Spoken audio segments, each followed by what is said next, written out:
Canada, the aspect is a lot more focused, just not on the commercial lending, but also on the services around it to make it a whole relationship management aspect. So I have been a relationship manager, so I can speak from that lens as well. So let me just quickly jump into the commercial lending itself and the peripheral products around it. And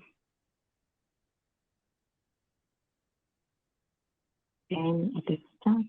Okay, yeah. So different aspects, like I said, of commercial lending, where the banker is with the borrowing and cash flow and the managing the business risk, as well as some unconventional things to think about is also managing employee loyalty and as well as growing internationally and planning for business owner wealth management. So I'll just jump into one of these very briefly, not going into any detail. The idea of this presentation is to give a holistic approach about what the commercial lending in Canada looks like. So managing the cash flow is essentially the treasury management aspect, where any of the business owners who have a couple of different employees plugging it into bank accounts, who wants to set what access and whatnot. So that is the online banking platform that every bank provides, and there are a lot of reporting abilities and a lot of analytical abilities that platform provides. So in that aspect, many business owners find that very useful in terms of just not online banking and transaction, but a lot more reporting capabilities around it. Managing the business risk is also to do with the other aspect of the businesses, whether it's the payroll or whether it's managing the collections. The banks over here do provide some or the other kind of support around it in terms of different external partnerships that they have. And being a commercial banking client of any bank would help you leverage on such products as well. And many a times, it's just not the growth needs alone that is keeping the business owner up at the night. It's also many other peripheral things. And that's why the banks try to provide the holistic set of the solutions. Managing employee loyalty is, again, on the similar lines that in today's day and age, the turnover of employee is pretty high. And how do you try to retain the talent, the best talent? How do you try to attract them? By offering some financial as well as non-financial incentives. And the financial incentives do include the RRSP plans or stock options or profit sharing plans. Those are also the options which are presented by many of the commercial lenders in Canada to their business owners. Again, trying to be kind of a one-stop solution for a lot of different business problems. That's what the commercial lending, again, in Canada is. Now coming to the meat, which is managing borrowing and credit. For that, we know the fact that it has to go on the matching concept that we learned as an accountant early on. Short-term assets will have short-term type of debt, and the long-term assets will have long-term type of debt. A couple of these debts, which are very common, will be the credit card for your day-to-day expenses. But something which is specific to Canada is something like Canada Small Business Finance Loan. The idea of this loan is essentially a government guaranteed program where they are supporting the new businesses, startup businesses, or businesses having a revenue less than $10 million, the small businesses, right? The idea is government will guarantee 85% of this loan, and the business owner guarantees the rest of it. This will help them provide the startup capital for any of their needs, whether it's a working capital needs, acquisition of different equipment, or for leasehold improvements, or even real estate. There are certain caveats attached to these ones, and this program is pretty much available on internet and offered by all the banks. And this is one of the favorite programs that many of the business owners go to when they are just setting up their shop, because it gives them the ability, without having any historical financials or details like that, based on the projections and a business plan, they do have the ability to draw on up to $1.5 million. Of course, there are a lot more details and nuances of this program of how we are able to draw and what are the conditions attached to it. But the idea here is to give a brief background that, okay, CSBFL program does offer that opportunity in terms of lending as well for the new businesses. what I'll do is I'll just quickly run through these programs, and then at the end I'll ask if anyone has questions. But if there's anything specific that someone wants to ask, do please unmute yourself and let me know. So this is like one of the programs, CSPFL, that not many people know about. So I try to bring it up more often because I have really seen many businesses being able to set up their shop because of the support from the government. Coming So to the Avni, next one, which is go there is on. a question. Hi Avni, we are using CSBFL loans a lot for small Mm-hmm. businesses. How frequent is it used in commercial? So if you want, like, if it will break the rhythm, we can keep it for the last as well. Like, just let me know how you want to keep the format. Shall I let you know the questions coming over here, or you want to take it Yeah, in the yeah. end? Let's do it Okay. while they come Okay. itself, so that it will stay relevant as well. Okay. So CSBFL is a lot used in the small business world as well. But many times what happens is even in the mid-market commercial, there are some companies who opt to set up a different company, right? Just for a specific purpose or just for a specific joint venture or whatever, like specific business for which they set up a different company. And in that aspect also, many a times they do leverage on CSBFL program because this program is lending of $1.5 million up to one borrower. This is all for like the cap is up to one borrower. So there are, for example, many franchisee owners who have different 5 different restaurants, and for each of them they have incorporated different companies, and for each of them they have been able to leverage on this program. So for 5, they can pretty much 5 into 1.15. They can draw up to that amount, assuming that they're able to comply with all the conditions. So many times, even in mid-market segments, they do set up a different company for specific business purpose, and in that they do leverage on CSPFL programs as well. Any other questions we got? We are good.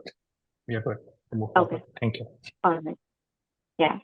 So I'm moving on to the next one. One of the favorite products that most of the commercial bankers love is commercial mortgages because it's Canada, it's real estate, which is one of the biggest industry, and many people like to invest much more in real estate and grow that way. So for all the income generating properties, again, commercial, it's the naming part and also the how cash flow is generated. Commercial mortgage is all for your investment properties. A regular owner-occupied term loan is for the property in which you operate your businesses. So that is your regular 75% LTV and regular term loan. But for commercial mortgages, depending on the property type, depending on different type of tenants that you got, there will be different criteria that would be applicable. For example, there may be, say, auto body shop, which requires drilling into the ground, and that's why the use of the land changes basically. In that case, many a times the bank are able to lend only 50% loan to value as compared to many other properties where it is 75%.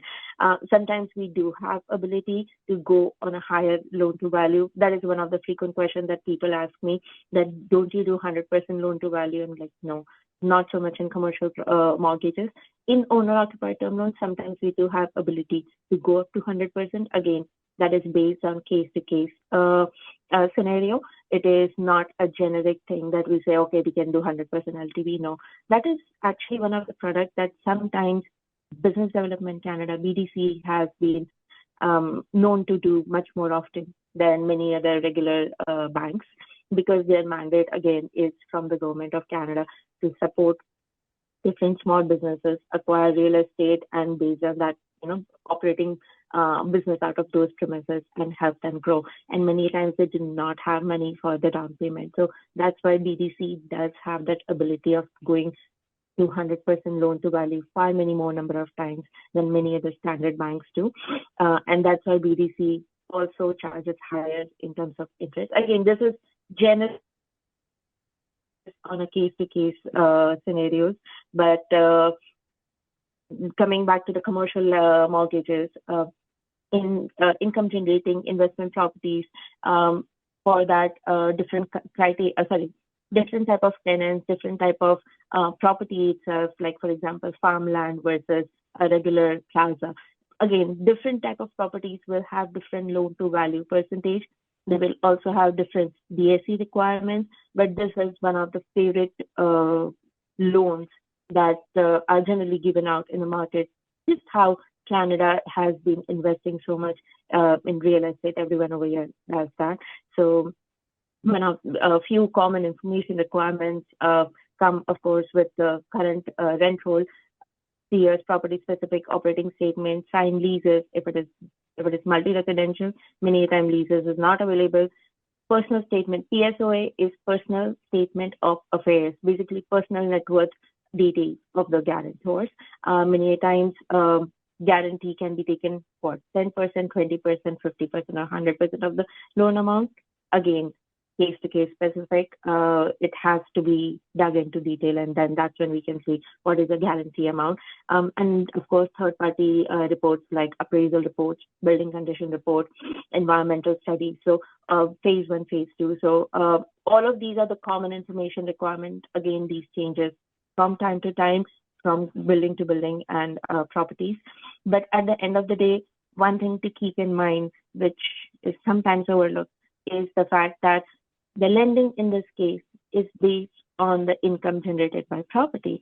So if, for example, there are 10 residential units, of which 7 are occupied and 3 are vacant, the lending ability is going to be based on the rent generated from that 7 occupied tenants only, not so much from what ideally 10 tenants would give the rent or the cash flow. So cash flow is of the utmost crucial importance in this case. If that is, like many times people say, like, look, I just want a 50% LTV, $5 million a loan for a $10 million property. So I'm not asking for too much.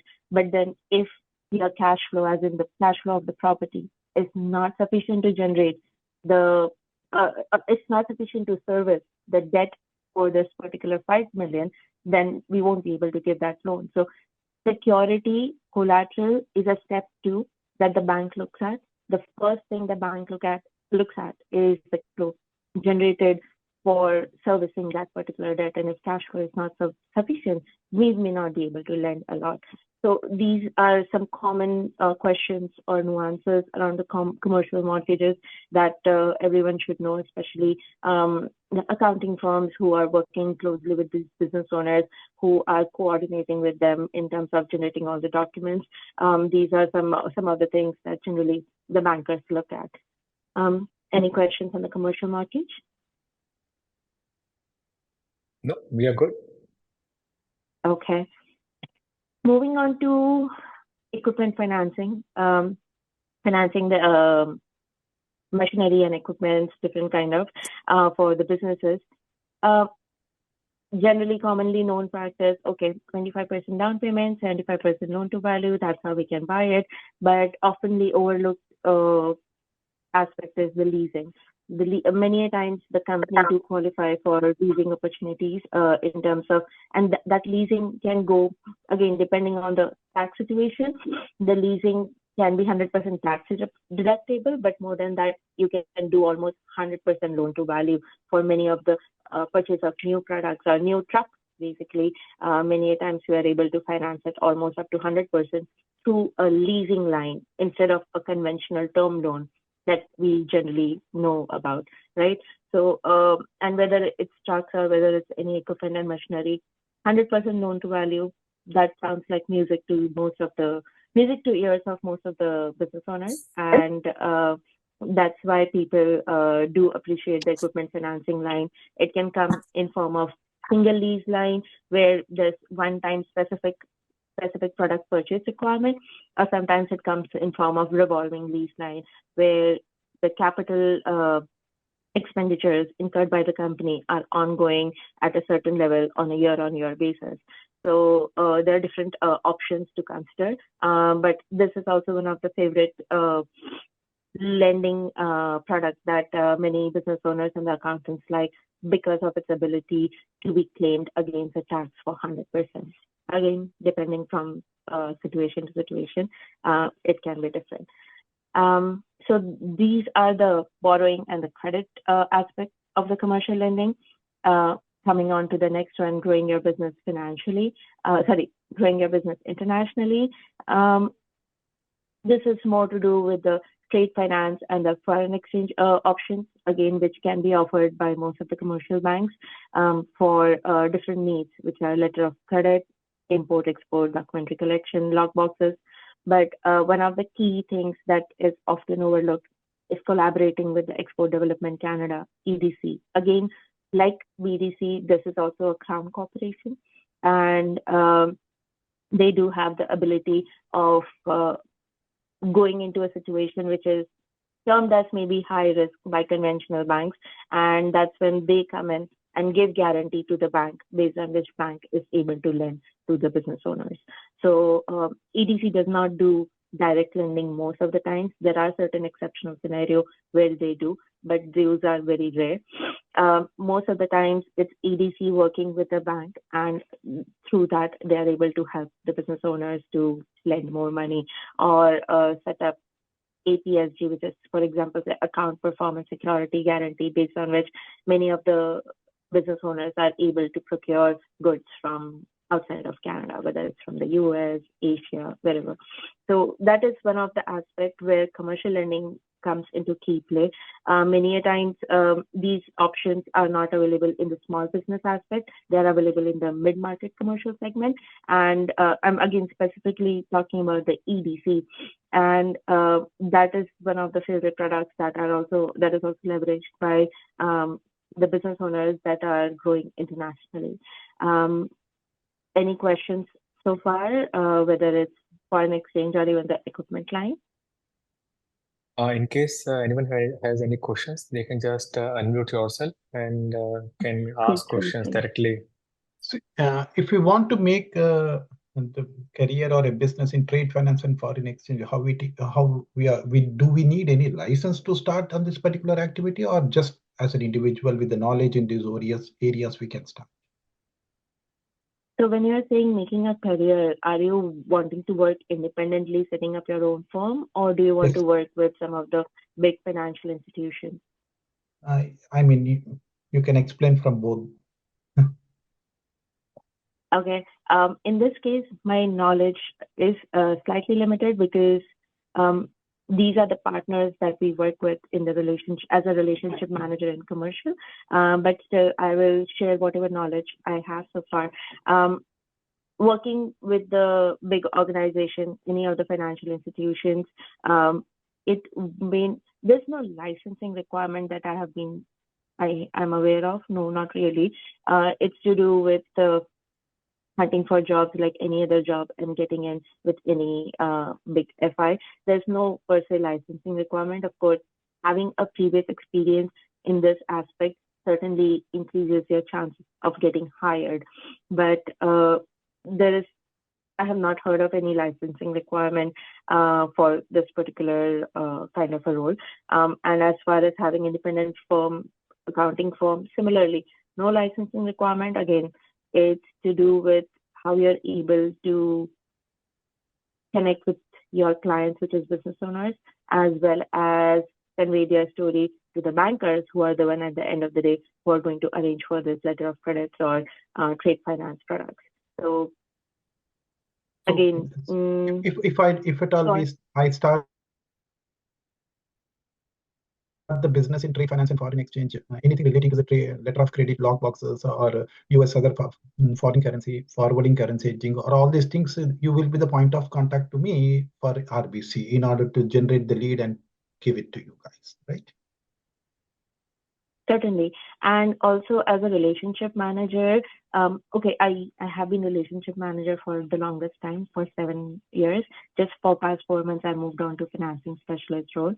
But as a relationship manager, we do work with different experts within the bank. So we would also have a trade finance partner whom we work closely with.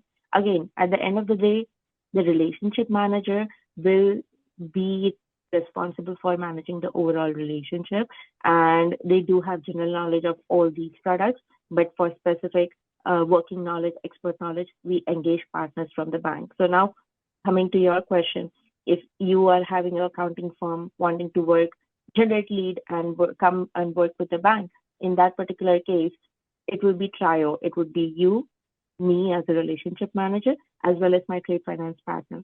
Three of us would be working together. The trade finance partner is also another employee of the bank. Again, they are not commission based or anything like that. They are just like me, another employee of the bank, but it would be in conjunction with them because they have the expert knowledge on this one. So in providing these services, if I want to make a business in trade finance and foreign exchange, if I provide services to the business regarding letters of credit or log boxes or whatever, so from RBC, someone will coach us in developing this business, or we need to do our own research and start the business? I think there might be compliance requirement around the log boxes, and mostly I have heard only the banks offering log boxes. I have not heard any independent providing a referral to the business to the RBC. It means someone has. Yeah, absolutely. We can certainly work together. Sorry, can you repeat your question from before? So if I want to start my business or a profession in trade finance and foreign exchange as a newcomer, just I want to start. I'm interested in these areas. Let's start. So in this process, when it comes to the businesses regarding the letter of credit or log boxes or US and other foreign exchange business account. So these particular areas, whenever I coach the client and the client is ready to take, then I can approach the RBC and you will be the point of contact to connect. Absolutely. Yes. So in the process of providing this service, is the bank will pay any agency or a commission or a referral fee to us, or we need to collect from the clients? No, bank will never pay. Okay, no. So there is no such broker fees or referral fees or nothing like that bank pays in Canada. It would be whatever arrangement that you have with the client, with the business owner, it would be purely based on those independent relationships. The bank will not be paying any such referral fee. Okay. So this only this particular session you are trying to provide that these are all the commercial lending process facilities you have, so that you are trying to build up the connectivities. You can give the connectivities to us, to the people like us inside what are all the service. It's how do you make money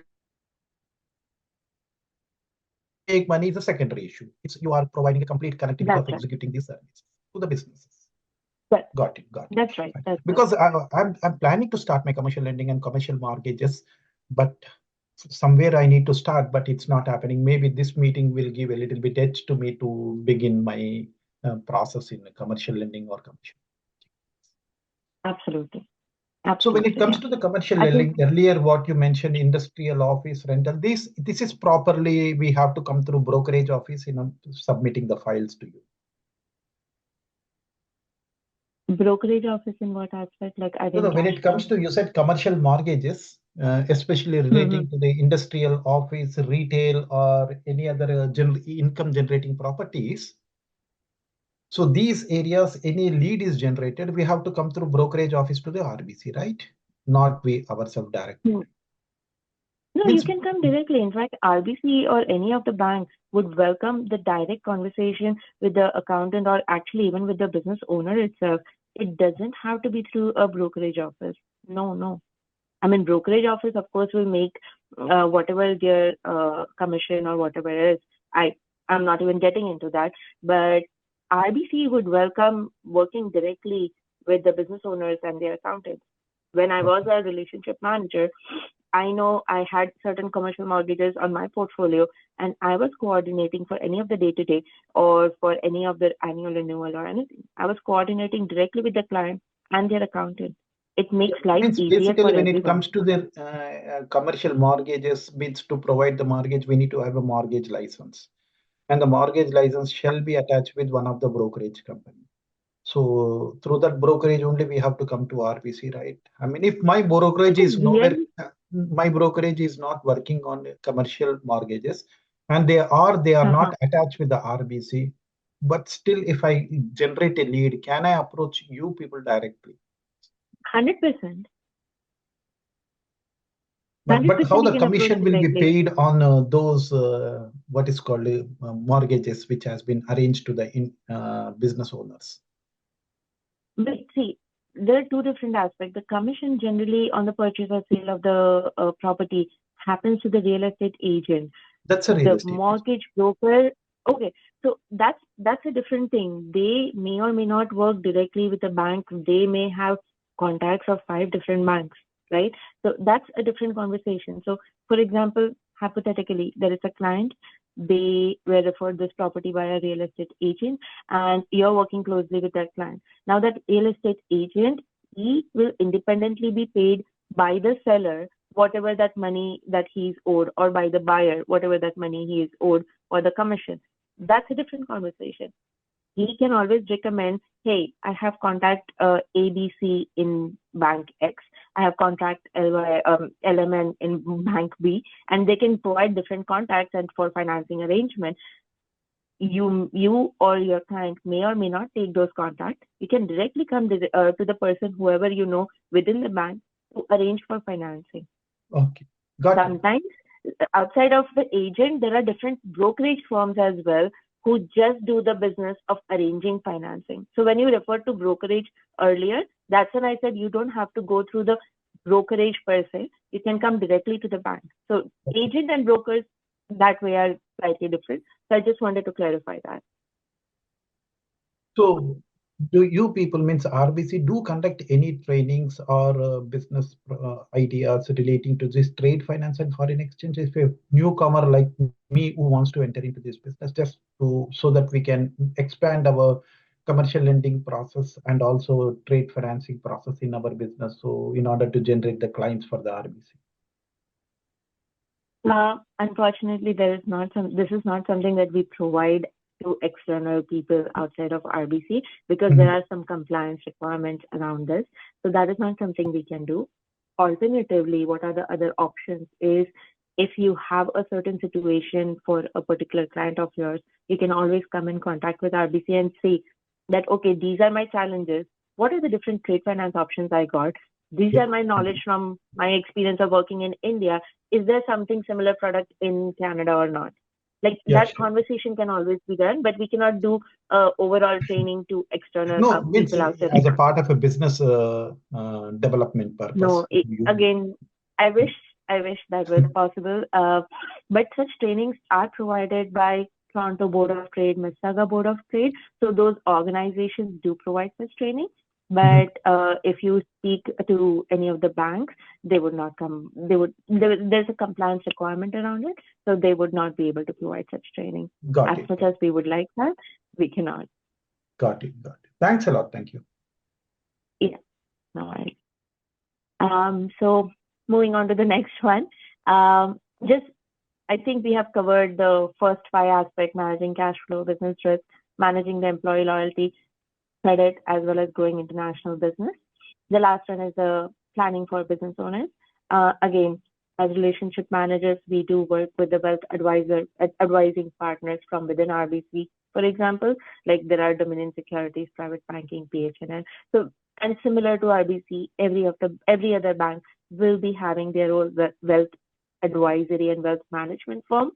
And idea over here again is to be one-stop shop, so that when a business owner comes to the bank, we can provide with a holistic set of solutions. And these people, especially from the wealth management, they have huge resources in terms of their network with different accounting and tax management and estate planning firms, basically, in terms of advising clients on how to manage their wealth better, so that while they are growing their commercial wealth, their personal wealth is also being taken care of in a most tax efficient way. So they are able to provide on some amazing advices. So at the end of the day, again, like I said, one-stop solution for different problems that the business owners would have. And that is what overall commercial lending in Canada is all about. I have not personally worked in the commercial banking in India, but from people who have, I have spoken to them and I've heard that in India, it's mostly just loans and transactional needs. It's not so much of relationship management aspect. In Canada, that is what they find a huge difference. So that is something to keep in mind in general, again. not specific to RBC in general. That is something to keep in mind. Every bank over here has that ability to provide different non-lending solutions as well. I know we have some positive time. I'm just going to quickly browse through the documents that are required for any of the loans. Again, these are very standard documents, historical plus future-based, putting it all together. Again, whenever any of your clients or the clients themselves have any questions, they can directly reach out to RBC. We can, for their particular scenarios, for their particular ask, we can provide exact specific list of documents that RBC would overall be looking for. At the end of the day, please do keep one thing in mind. Collateral security is not the biggest argument to win any loan. It's the ability of that asset to generate the cash flow. How much is profit? How much is rent? How much is income? Whether that debt is going to be serviced by that particular set of income. That is the biggest question to be answered. Not so much about, oh, but you also have the collateral security. Why don't you give me loan? No, unfortunately not. Whether there is ability to repay that loan or not. That is the biggest question.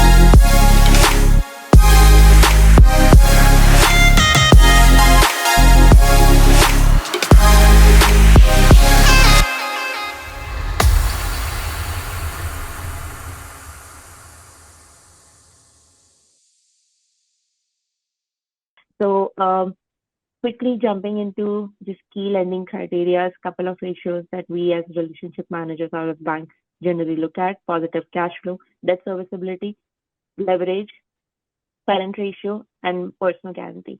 There are a couple of misconceptions or obscurity around what personal guarantee means. So that is something I would just quickly run with. Is a personal guarantee is an unsecured written promise from the business owner or any of the business executive guaranteeing the payment for any of the loans to the bank. However, if in the event of non-payment, a lender can go after the personal assets of the guarantor, no doubt about it. The likelihood of that happening is most of the times very low, because at the end of the day, we do not want to be, as a banker, do not want to get into the business of getting money from someone's personal assets. It generally goes to a liquidator, government appointed liquidator in case of any, bankruptcy of any business.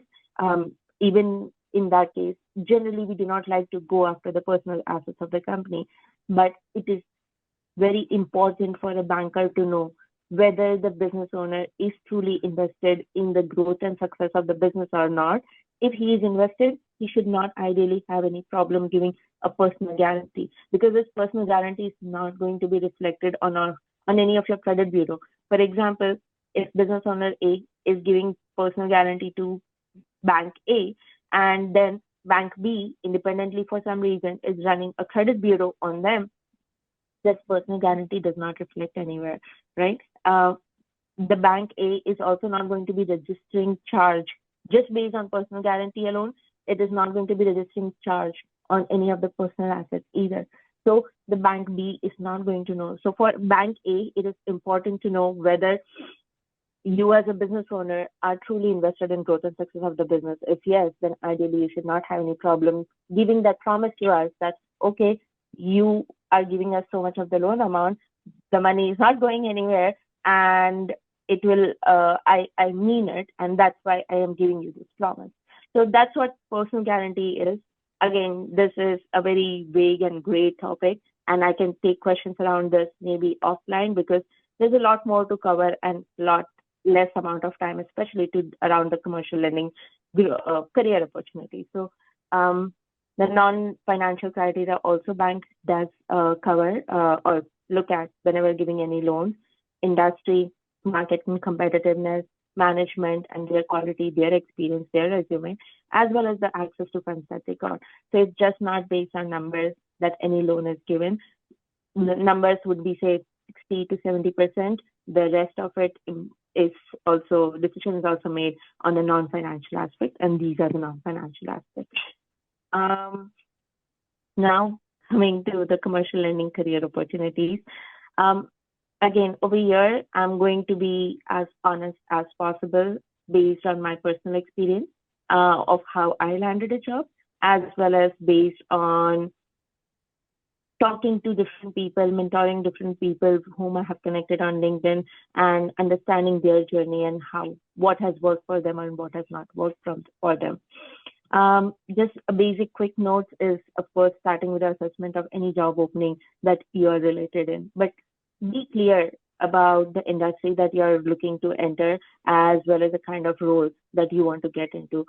After that, whatever that job role is, do a gap analysis. Of course, it's not going to be possible that you meet 100% of the job expectations or the requirements.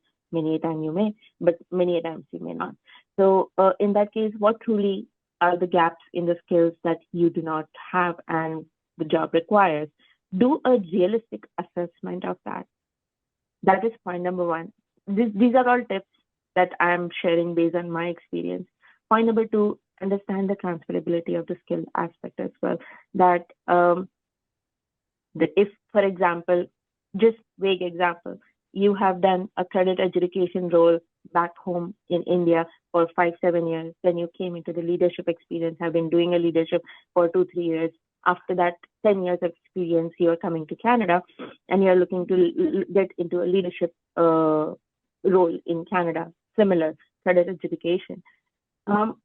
Just take a pause for a second and think whether the Canadian employer has truly seen you doing that role or not, right? And how are they going to give you a leadership role when they have not seen you doing any kind of credit adjudication role itself? This is just a very simplistic example that I'm giving you, that I'm not saying, oh, please be prepared for step down or anything. No, I'm not saying that.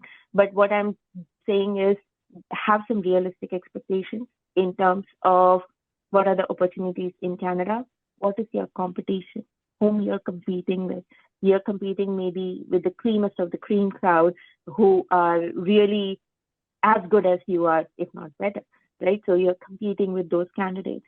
So how are you going to be able to position yourself in a better and a competitive way? You need to be self-aware about what gaps you have, what skills you have, what strengths you have. How are you able to transfer it over here? How are you able to have that 30-second elevator pitch? Please be prepared with that 30-second elevator pitch. It is super important. I cannot emphasize the importance of that, because when I was doing my MBA over here, I know I was really poor in terms of even speaking about myself.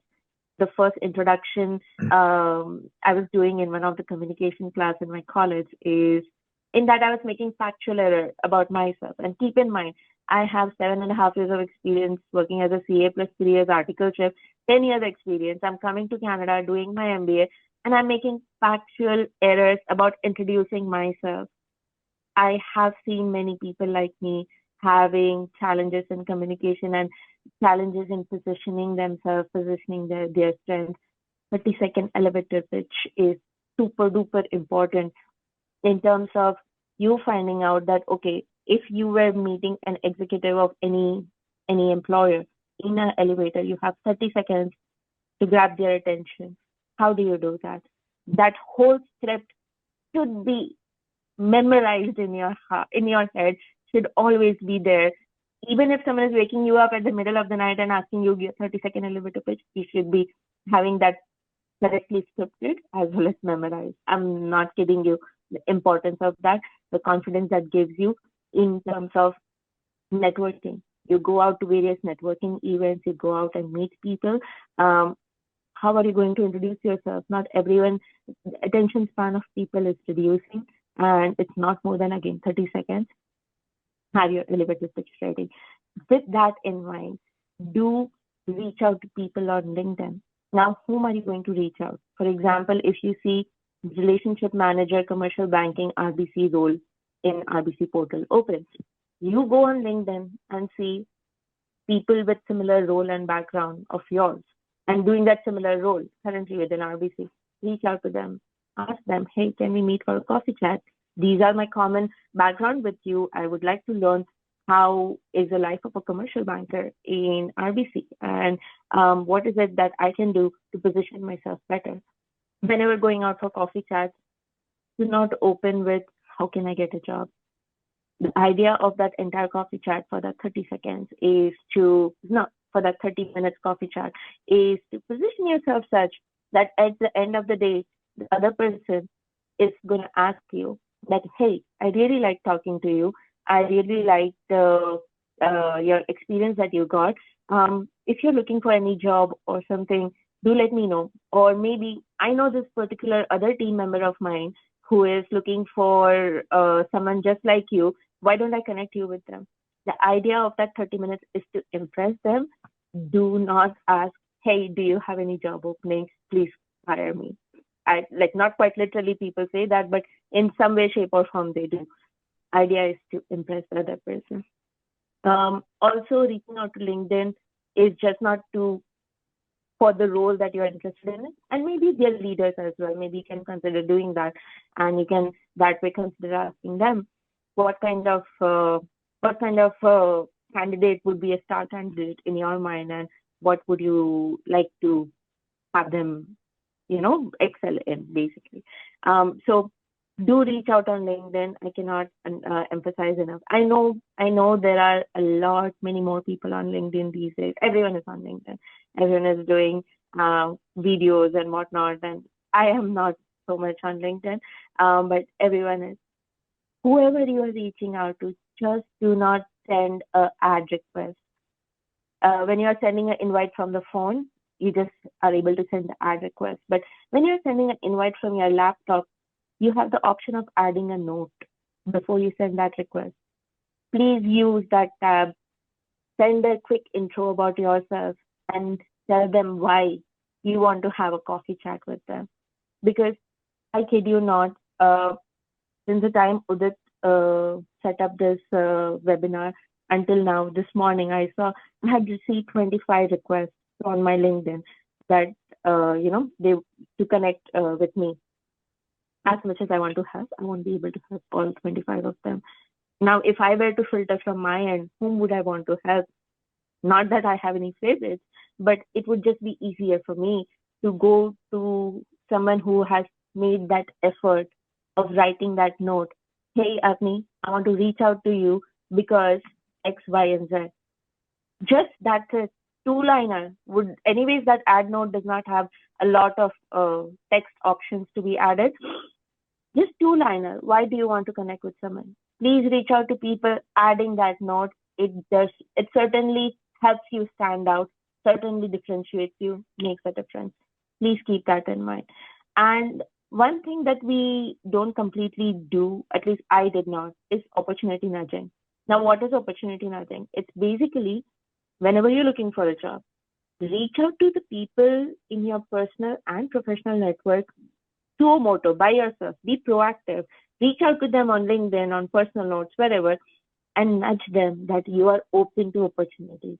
I know when I was doing my job hunting 7 years ago, 7.5 years ago, and I was doing my job hunting, I was like, they know now I've done my MBA, I'm looking for a job and everything. No. It's not that everyone knows that I'm looking for a job. No, I have to go out and just pop up in their inbox with a small one-liner. Hey, hope everything is fine with you. Just letting you know that I would be looking for a couple of different opportunities in this particular role. Be specific in this particular industry, this kind of role. If you know of something, please let me know.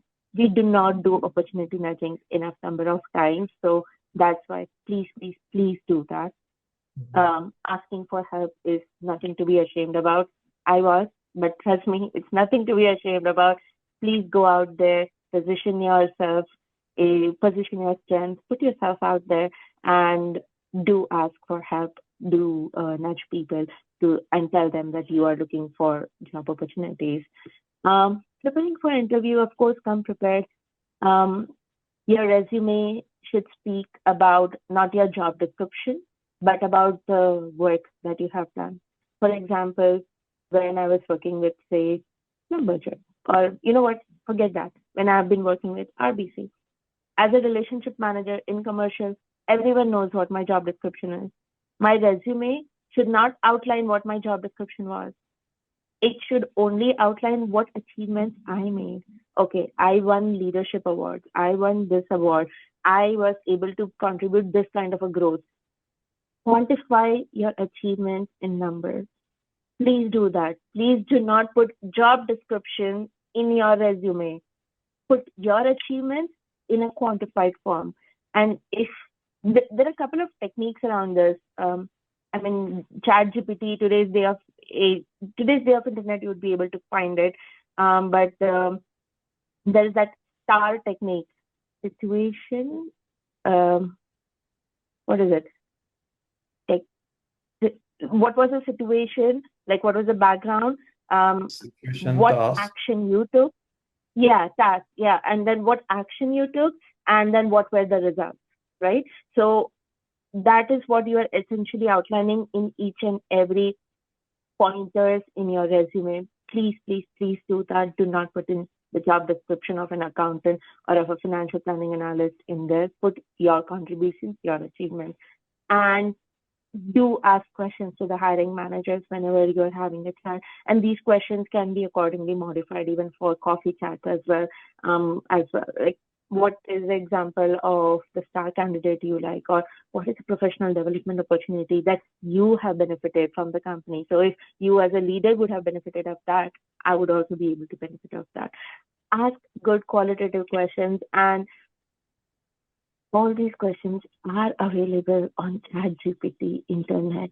Do leverage it. Please do leverage it, but do ask questions, good qualitative questions, which you may not have known about through a simple Google search, right?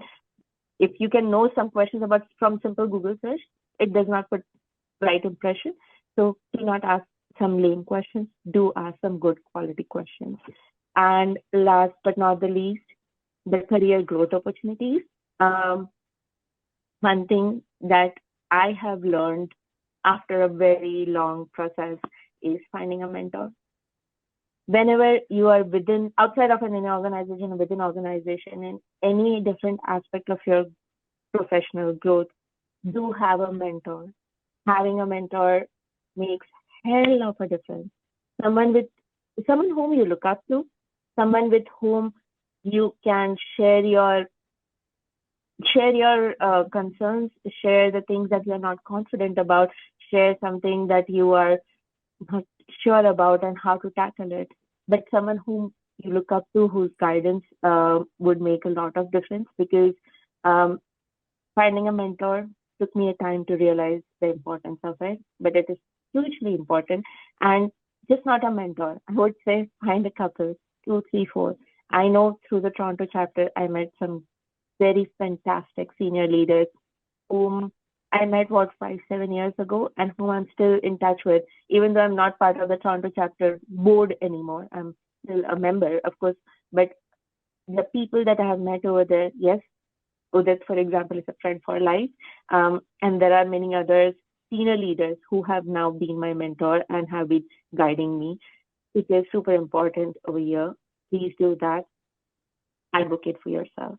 Point number 2, speak about yourself. If you think, oh, my work is going to speak for myself, no. No one is a mind reader, honestly. No, none of your managers or your seniors would know what you're going through personally. You don't need to give them all the details or anything. But at the end of the day, it's your job to speak about what you're looking for, whether it's promotion, whether it's training, whether it's good money, whatever it is. Advocate for yourself. Go out there. Put a business case. You know what? In past 6 months, these are the tasks you gave me. This is what I have achieved. I have exceeded my performance. And for that reason, I'm asking for so-and-so salary increase or for so-and-so promotion. Do not say, inflation is high, I need more money. See, that's not an argument for asking for more money. Trust me, it's not. That's right. It's not. But have some business case for why you deserve more money. Why should your employer give you more money than someone else whom they can hire for less money? You're always going to have that competition. Do keep those stuff in mind. Advocate for yourself. And at the end of the day, take risk, be bold, go out there, advocate for yourself, put yourself out there, and chase the dreams that you have come to Canada for. That's pretty much it. You're smarter than you think, be more proactive than reactive, and that's the last life. Any questions? It's 12:58. Before I say any questions, Udit, I do have another half an hour. If you want to continue, I can continue as well. So here I am. Oh, sure, we can have multiple questions, and even I have one. Like how a person should go, what he should be reading, if he want to make a career, how to prepare for an Hmm. interview. For sure, the mentor will be there and mentor should be there. But if a person want to learn by himself, if you want to study, are there any books? Are there any videos? Just to have a brief about the subject line in a person who want to make a career in commercial lending, like one you have made. Oh, hello. Am I there? Yeah, you are there. Yeah, sorry. Yeah, okay. Okay, books. There may be a couple of them. I can send you the list. I myself am not a book reader, but I have received recommendations from my mentor that Avni, you should be reading this book. Maybe I can share. But honestly, more than anything, go out there. Okay, sorry. Yeah, go out there. Speak to people. Honestly, the videos is still offline. It's not human interaction. The books is still offline. It's not human interaction. You yourself talking to someone, and whoever it may be. I mean, see, at the end of the day, every organization has so many departments and so many different employees. Everyone will be having different perspective. Reach out to people. Go to the branch. I mean, I know there was someone who was looking for an entry level role, and I said, you know what? Have a printout of your resume. Go from one branch to another. Try to meet the branch manager.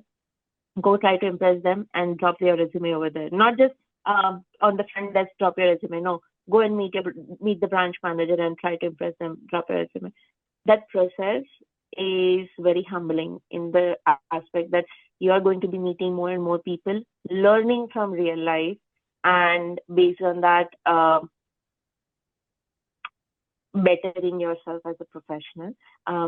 In terms of educational qualification, it depends. That is the real answer, because if you do want to get into a branch related role, there are certain educational qualification, but that branch, when I say, it's more to do with retail and personal banking. But as far as the commercial banking is concerned, there is no licensing or educational requirement that is required. At the end of the day, they as in any financial institution, any employer, is looking for someone who has a good knowledge of reading the financial statement. That is one, because that's where the risk is, how you are able to identify that risk and mitigate it. Point number two, if you are wanting to work as a relationship manager, you need to show what kind of business development activities you are able to do, because at the end of the day, you are going to be bringing new business from other banks to your bank, to your employer.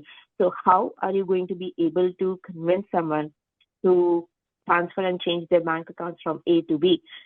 For that, if you don't currently have a role, for example, if you don't currently have a job and you want to convince someone, hey, I can do that, you can maybe, for example, work in a not-for-profit organization who is looking to raise funds. You were able to secure funds for your not-for-profit organization by talking to different investors or to different, rich people, wealthy people who are wanting to donate, and you were able to secure funding. That is truly an example of how you can demonstrate that, yes, I may not have the business development experience in Canada so far yet, but look, I have demonstrated I can do it on a not-for-profit organization that I work with, and that's how I will be able to do it in the role that I want to get into. So it's the actions and the activities that matter a lot more. Yes, reading and designations, like right now, I'm assuming most of the people that I'm speaking to have done some equivalency of bachelor's and master's from India and come here, whether it's any kind of bachelor's and master's, right? I'm assuming a lot of them would be chartered accountants as well. So you have the knowledge. You don't really need a big designation over here. My reason for doing MBA was separate. It was personal. I'm not saying that MBA is why I got my employment with RBC. That was very personal reason. But yes, it definitely helped. I'm not gonna lie. It definitely helped. At the end of the day, it put me in front of the right people, and that is all that is required. So if you're able to do that on your own, kudos to you. Go out there, do that. But in terms of commercial learning opportunities, career opportunities, you do not require any other additional educational designation per se. Yeah. So Miko, you can unmute yourself. Thanks, Udit. Hi, Yeah. Avneet. Miko this side. Thank you so Hi. much for this brilliant presentation, taking us through all the details there. I have a couple of questions here. Firstly, you mentioned, one of your slides mentioned about business plan and forecast, which is needed to Yeah. look into the lending purpose. How much do we really trust the forecast? Because forecast could be very much subject to depending on the kind of assumptions that we are using. So that's first. Yeah. And secondly, I want to get your perspective. This is something that I kind of keep coming back to several people I interact with, which is the kind of culture we come from. We are more numbers driven. There is a story behind all the number crunching that we do, but the base is first number crunching, and then we get onto the stories and the relationship building. So have you faced similar challenges, and how did you navigate through this in your journey? If you can share that. Certainly, and I really love the questions that you asked. Thank you so much for asking them. Miko, the first question is the business plan projections and how much is that going to be held accountable? How much to trust it? Honestly, no one's business plan had COVID in their plans, right? But at the end of the day, that happened, and everyone dealt with it and lived with it. The idea of why a lender is asking for the business plan and wanting to understand the assumptions is to know what is on the mind of the business owner, where they want to take their business in next 3 to 5 years, assuming whatever the conditions are. What are your assumptions? What are the growth assumptions? What are the expansion assumptions? What you got?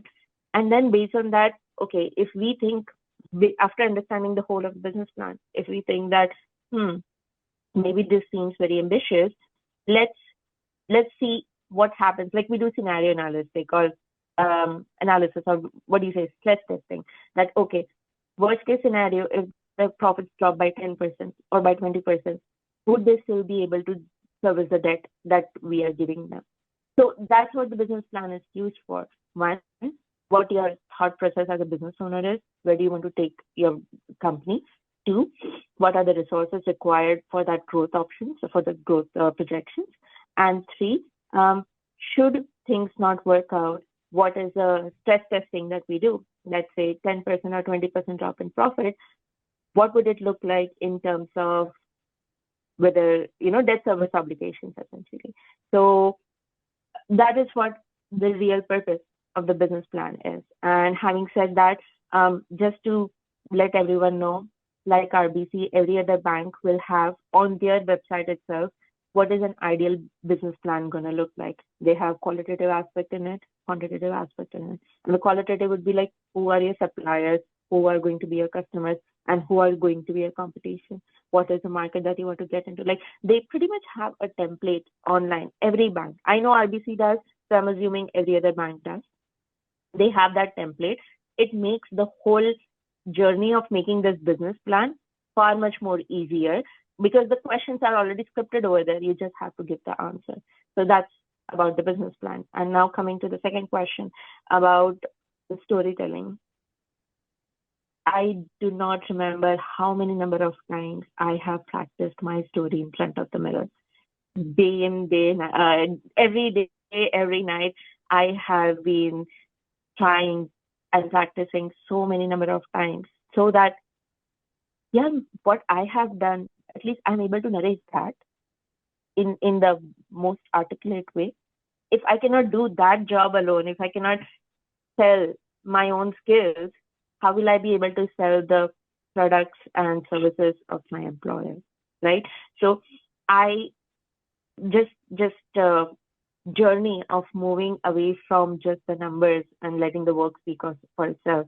Journey from moving away from that to actually advocating for myself, becoming that storyteller has been excruciatingly painful. Not gonna lie, not gonna deny that. The reality is, it is worth it. It is worth it because I know at the end of the day, today, I'm able to be in such a situation where I can pass on that help to other people who can learn a little bit from me. I can make someone else's life easier. It gives me far much more confidence in what I do and how I do it. I'm able to articulate whatever my thoughts are in far much more efficient way. That journey is very, very challenging, very painful, but it is worth it. So do invest the time in yourself. I cannot recommend that enough. Thank you so much. Yeah, Yeah, Avni has been in this. So sorry. So Avni has been in this line since long. So what's the career path a person can expect? How, like, from where he will be starting and where what he can expect, and in how much time period? Like, being. Um, Everyone's Yeah. journey is different. The Yeah. time period is not something that I can speak. Yeah. I can tell my own journey, right? When I got into RBC, I got in at a equivalent of junior relationship manager role in commercial lending, right? The designation at that time was slightly different 7 years ago. So it was equivalent of that. I spent around 3 years being a junior. Then I spent around 3.5 years being a senior relationship manager. And then after that, I made a choice as to what I want to do next. 7.5 years of a relationship manager role journey was good enough experience that I had in field, and that I felt after 7 years, I was like, okay, I'm enough confident. I would be able to try and do a good job in any other role which requires input from the field, right? So that was my thought, because the next role that I'm doing right now is that of a financing specialist, where I work closely with the relationship manager to underwrite complex credit deals and structures. So I know now the journey of relationship manager. I know what I can do better as a financing specialist. Again, that was a choice I made. But expecting, say, 3.5 years in one role is a reasonable time. I have seen people doing it in lesser time as well as higher time as well. I know there is a relationship manager on our team who is highly respected. Wikipedia knows everything about everything. He has been doing this for, I believe, 15, 20 years because he loves doing that. So if you want to continue being a relationship manager for the rest of your life, yes, absolutely. Every employer would support that. RBC supports that. I know that. And then there are people who are like, okay, I spent 2 years doing this role, 2 years doing this, 2 years doing this. If you want to move fast, be good, better than me. Be good in advocating about yourself in terms of just not to your manager, but even the higher up. Learn to build connections with the senior leaders within the organization that you work with. Also, each of the organization do have that corporate version of extracurricular activities of different shape, different things, different different initiatives that corporates take, whether it's empowering women in business or whether it's empowering, whether it's donating funds to different hospitals through Raise for Kids or something like that's what RBC kind of does. So there are so many different initiatives that you can participate in, and that also has eyes of the senior leadership. So you can profile yourself doing that as well. So like these are the things that I have learned myself that I'm sharing, that it's just not your work that's going to speak for yourself. No, first, you're going to speak for your work. And second, you're also going to do you're also going to participate in other initiatives to profile yourself in front of the leaders, and then understand what are the roles that you want to get into and eventually get there. But overall, the timeline, that is how it looked like for me, like 3 years as a junior relationship manager, 3.5 years, and then now past 4 months I'm in financing specialist role. I will give credit to RBC about one particular thing, that when I joined in as relationship manager, I did not have experience in Canada. I did not have experience in banking. I did not have experience in sales. And I was expected to generate new businesses. They took that leap of faith in me.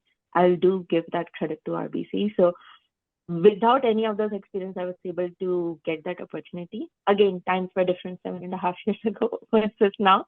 But there are people out there who are looking to hire good people with good skills. So please make that effort of positioning your strength in the best way out there. And what you can and what you're expecting in future, and or what career path you can expect yourself Right. for you. Sorry, I missed that one. So there are a couple of different options that I can do after relationship management, because it kind of opens my door to pretty much everywhere within RBC. One option was to go into retail and do a branch manager role. Other option was to be a leader of small business account managers. Other option was to finish my credit skills and do financing specialist. So these were my immediate options that I'm speaking about. But then at the end of the day, for me, what works or what intrigues me is the leadership. So I do know that in another 3 to 5 years, after my credit skills are finished, I may get into either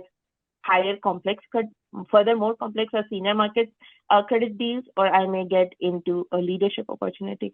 Like every 3 to 5 years, you can have that long-term strategy and plan to work around it. For me, it has changed from time to time, but then you can get into, say, VP of commercial, where you are managing 10 different relationship managers. Then there is the RVP, and of course, higher up above. So you will always have the opportunity of moving after every 2 to 3 years. I say 3 to 5, kind of me being comfortable. But after every 2 to 3 years, you will always have the opportunity, and always keep on networking within the organization. Then you will find out where you want to go next, which one suits what you're looking for, whether it's money, whether it's flexibility, whatever it is. So, but it's essentially the leadership role that eventually I would get into. Okay, we'll take last question from Malkeet, and okay, go on. Yeah. Hi, Avni. Thank you for your session. Just one small question. Back in India, I was in the underwriting of business loan for more than 5 years. How is the underwriting different from in India to here in Canada? I have not done underwriting in India. I may not be able to do the direct comparison. I can speak about overall the underwriting in Canada, like quantitative and qualitative aspects. In my personal opinion, I feel the Indian banks are not so much risk averse as the Canadian banks are, or even I think pretty much everyone knows that that US bank, for example, they give loans far much more faster or easier or something. But again, that's my personal opinion. The timelines of working are a bit stretched or maybe a bit longer. So that implies also the fact that there's a lot of compliance and detailed due diligence done in far much more, and there are many more set of eyes looking at each and every deal. So I would say that fundamentally it's going to be same. Of course, there will be cultural nuances attached to the credit education. Thanks. And one more suggestion that I have experience like more than 5 years, and here in Canada from last 6 to 7 months, I'm looking for the job in the credit underwriting. But I'm applying everywhere. I'm not able to crack it. Currently, I'm working in a CPA firm. Okay. No, that's good that currently you're working with the CPA firm. At least that kind of brings the transferability of skill aspect. But applying to the job alone online is not going to help. Doesn't matter you're putting in 5 applications a day, 10, 15, 20, 100. doesn't matter the number of applications you're putting in a day. It matters is the qualitative aspect. How many coffee chats when I say, how many people are you reaching out to? How many people in front of whom you're positioning yourself? Because unless those people know you, it's not like how it is in India, for example. You put up your resume on Naukri.com or Monster.com and you get your resume gets picked up or whatever. It's not like that. It's whether you have been able to build even slightest of a personal connection with any of the existing adjudicator or with any of their leaders in Canada. Like if they even slightly know you, that's when you have the likelihood of being called for interview, for any round of interview, with a HR round or leadership round. Just putting in online applications. I know Indeed does that. They're giving you those keywords. You put in these keywords, your likelihood of people of your resume getting picked is higher and everything. Personally, I have not seen anyone being able to crack a job, not just interview, the entire job, based on online application alone. I have personally not seen that. It matters that you are able to reach out to people and meet them and impress them to get called for interview. Applications alone will not have market. I'm sorry to say that. It's not the favorite answer I like to give, but online applications are not going to have. You put in 0 applications, but if you have met the right people, you get the opening, you get the foot in the door. Thank you so much, Emily. Okay. Thank you, everyone.